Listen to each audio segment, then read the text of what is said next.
Bom dia, amados irmãos, tudo bem com vocês? Eu hoje gostaria de contar uma experiência que aconteceu aqui no bairro onde eu moro, onde um irmão chamado Fernando Alamino, ele começou a visitar um senhor da Congregação Cristã no Brasil. Esse senhor, de aproximadamente uns 65 anos na época, ele era uma pessoa muito atenciosa, sempre quando algum irmão batia na sua casa, ele atendia muito bem. E aí, como ele já tinha acho que uma certa amizade com o nosso irmão Fernando, ele pediu para que o irmão Fernando entrasse na sua casa e aí iniciou-se ali uma palestra. E aí todos os domingos, depois do campo, quando o Fernando estava ali por perto, o Fernando revisitava esse senhor. E numa certa ocasião, o Fernando me convidou para que eu fosse com ele ali visitar esse homem. Aí nós chegamos lá, ele hospitaleiramente nos recebeu e começamos a conversar, e aí ele manifestou um desejo.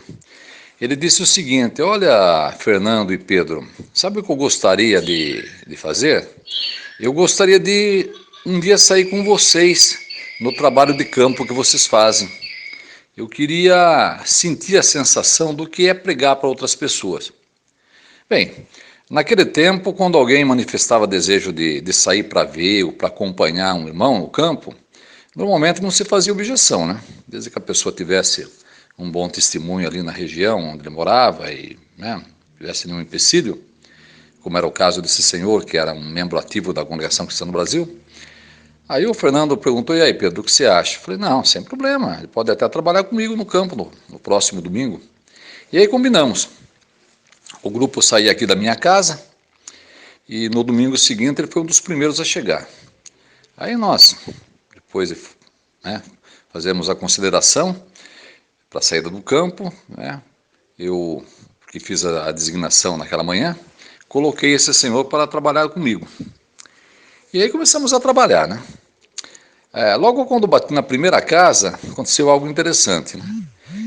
Antes que o morador saísse, aquele senhor, ele correu, né? Estava do meu lado, ele saiu correndo e ficou a uma distância de uns 50 metros mais ou menos, com o braço cruzado, como quem não quer nada, olhando qual seria a reação do morador. Aí, naquele tempo, a maioria das pessoas saía e conversava, e muitas vezes até trazia a sua própria versão da Bíblia para que pudéssemos analisar juntos. O morador saía quando ele percebia que estava tudo em paz, que o morador havia aceitado conversar, né, e que a palestra estava discorrendo assim normalmente, ele vinha, daí ele ficava do lado ali, balançando a cabeça, né, de forma afirmativa, e ficava ali o tempo que fosse necessário ficar, ele ficava ali do lado. Quando se ia bater na outra casa, ele fazia a mesma coisa. Saía correndo, interessante, né? Saía correndo, ficava de braços cruzados olhando. Aí, se o morador saísse e desse atenção, como comumente acontecia naquele tempo, ele vinha e ficava ali do lado novamente. E assim era. Todas as casas ele fazia isso. Bem, trabalhamos naquela manhã, né? Quando terminou o serviço de campo, eu falei: e aí, o que o senhor achou? Ah, muito bom, interessante, né? Olha, raciocinar com as pessoas sobre as escrituras sagradas é interessante. Falei: e aí, próximo domingo, tá combinado? Não, vamos trabalhar sim, vamos trabalhar.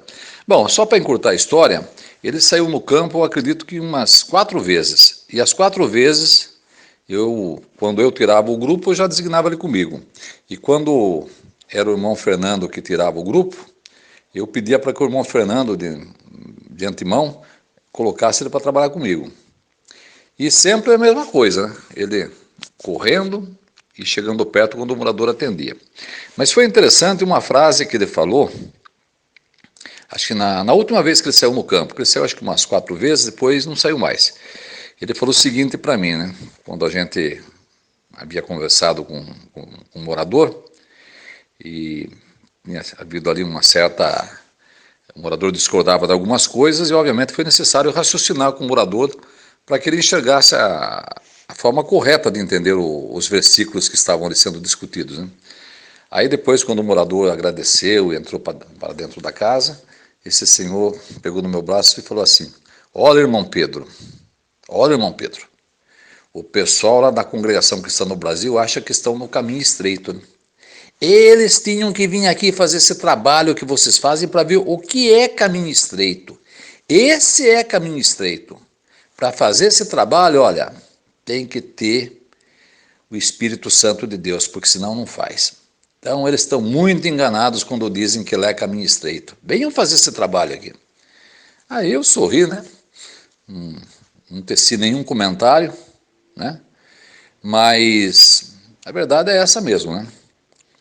Tanto que uma das coisas que as pessoas mais temem é esse trabalho de pregar de casa em casa, né? Certa vez eu dirigi estudo para um senhor que era formado em teologia na igreja quadrangular. Ele me chamava de irmão também. E ele morava numa casa assim um pouco mais elevada, né? Não era um sobrado, mas era uma casa que tinha uma janela bem no alto. E uma noite eu estava na casa dele ali, dirigindo estudo para ele e para a esposa, e ele falou assim: olha, irmão Pedro, que ele chamava eu de irmão também.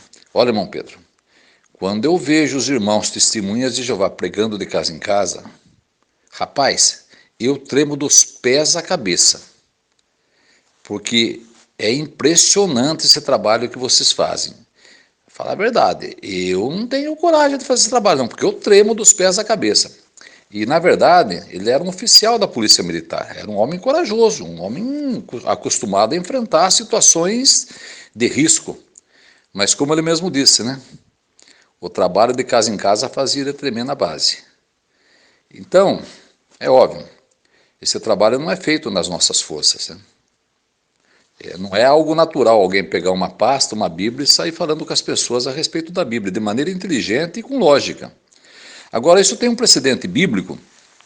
Quando houve o derramamento do Espírito Santo lá em Pentecostes, em 33, algum tempo depois, os discípulos, né, estavam lá reunidos numa casa, e se você pegar o Atos capítulo 4, versículo 31, conforme fala aqui a versão João Ferreira de Almeida, edição Revista e Corrigida, eu gosto de usar muito esse texto para provar que o Espírito Santo move as pessoas a ter ousadia, a ter coragem para falar com outros sobre a palavra de Deus, né? Porque esse negócio de falar que tem Espírito Santo, mas ter medo do homem, ficar falando em línguas estranhas dentro de quatro paredes, é uma coisa. Agora, ter Espírito Santo e sair falando com ousadia, uma linguagem clara, inteligível, que a pessoa que está ali do lado possa entender, é outra coisa.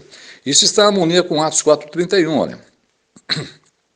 Esse texto diz assim, olha: e tendo eles orado, moveu-se o lugar em que estavam reunidos. Notem, e todos foram cheios do Espírito Santo e anunciavam com ousadia a palavra de Deus.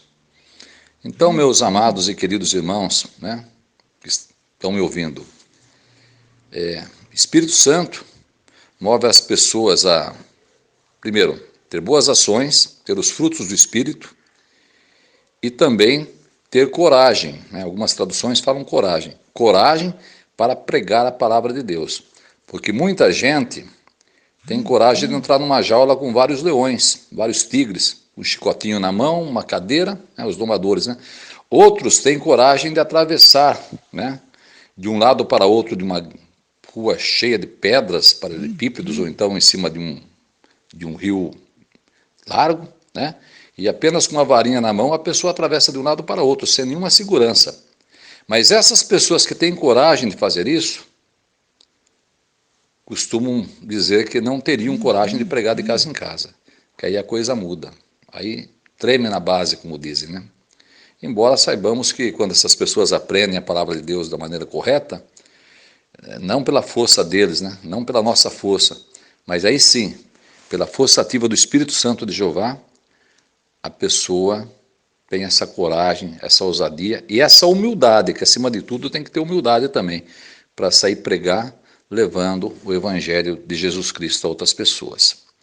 Então essa experiência que eu tinha para contar para os irmãos hoje, e que Jeová nos dê um bom dia e que continue nos abençoando e nos protegendo.